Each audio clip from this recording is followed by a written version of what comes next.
विधान परिषदेसाठी इच्छुक असल्याच्या चर्चा अंधारे यांनी फेटाळल्या। माध्यमांमध्ये आलेल्या बातम्या अचंबित करणाऱ्या आहे असं अंधारे यांनी म्हटलं। अंधारे यांची सोशल मीडियावर ही महत्त्वाची प्रतिक्रिया आहे। त्यांनी या संदर्भात एक्सपोस्ट केलेली आहे। त्यांनी आपल्या एक्सपोस्टमध्ये नेमकं काय म्हटलंय तेही आपण पाहूयात। सुषमा अंधारे यांची एक्सपोस्ट आपण पाहूयात। विधान परिषदेच्या संबंधाने ज्या बातम्या आल्या त्या मला अचंबित करणाऱ्या आहेत।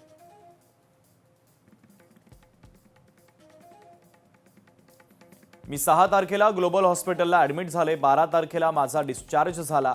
त्यानंतर मी माझ्या गावी परळीत आहे। तेव्हापासून आतापर्यंत मी मातोश्री किंवा सेना भवनकडे फिरकलेले सुद्धा नाहीये।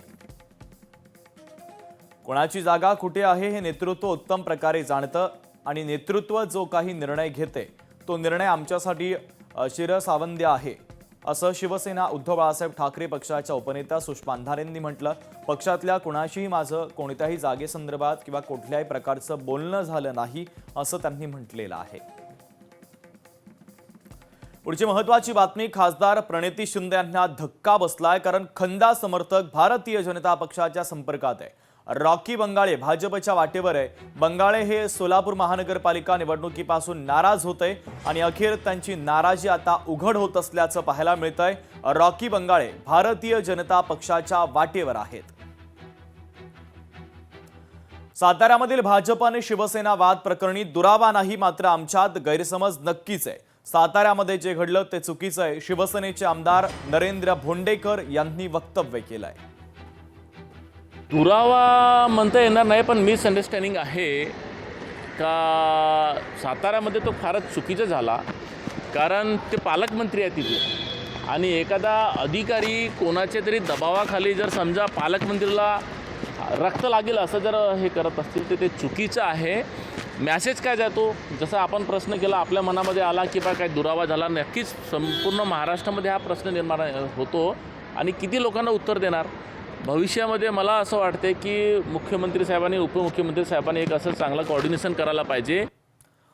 आता बातमी आहे खासदार पप्पू यादव यांच्या वादग्रस्त वक्तव्याच्या संदर्भातली। नेते मंडळी महिलांकडे गिधाडांच्या नजरेनं पाहतात।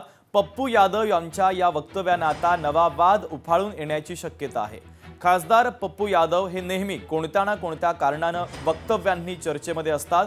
पुन्हा एकदा त्यांनी तसंच काहीसं वक्तव्य केलंय, त्यांचं हे वादग्रस्त वक्तव्य आहे। तर नेते मंडळी महिलांकडे गिधाडांच्या नजरेनं पाहतात। पप्पू यादव यांच्या याच विधानानं आता नवा वाद उफाळून येण्याची शक्यता आहे। हिंसा कौन कर रहा है? महिलाओं पे गिद्ध दृष्टि किसकी है? अमेरिका से लेकर के भारत तक नेताओं की।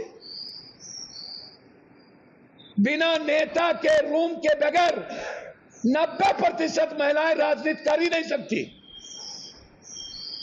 ये तो हर डेली हर दिन नेताओं का सीसीटीवी फुटेज,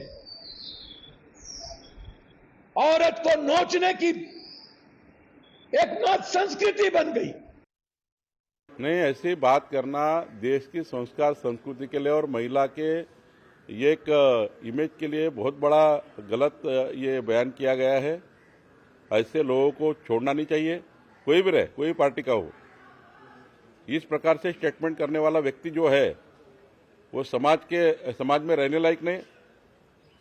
तत्काल पुलिस ने इस पर कार्रवाई करनी चाहिए, केंद्रीय महिला आयोग ने कार्रवाई करनी चाहिए, वहाँ के राज्य महिला आयोग ने कार्रवाई करनी चाहिए।